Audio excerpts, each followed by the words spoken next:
This Republic Day was a simple question. Do we really need foreign apps for everything? Email, office work, meeting, and even messaging? Because India already has its own powerful software company called Zoho. Zoho is an Indian SaaS company founded by Sridhar Bimbu. They have more than 50 software tools, all built in India. And this is what Atmanirbhar Bharat looks like in the digital world. Now let me walk you through some important Zoho tools. The first tool is Zoho Mail.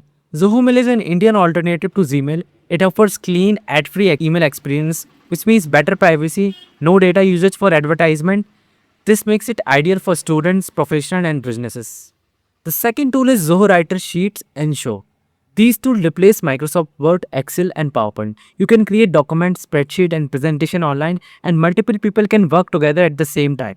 Simple, smooth, and no need for expensive foreign office software. The third tool is Zoho CRM. Zoho CRM helps businesses manage customer and sales.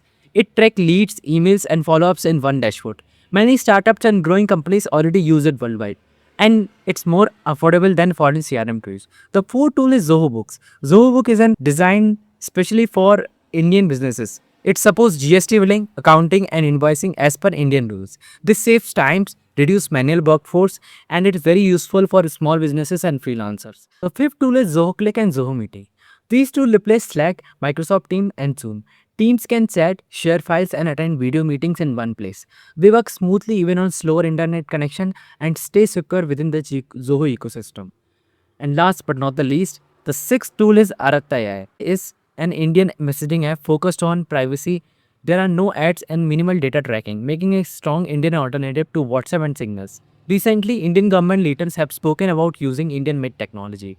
Union IT Minister Ashwani Vaishnav has publicly supported Indian software alternatives. Union Home Minister Amit Shah ji has also switched to Zoho Mail, a symbolic step towards Indian digital independence and homegrown technology. Some government offices are also exploring tools like Zoho Maze and Zoho Offices. This shows that digital self-reliance is slowly becoming a reality. Using Indian software means better privacy, lower cost, and reduced dependency on foreign companies. Because real independence also means digital independence. I wish you all a very happy Republic Day. Jai Hind, guys.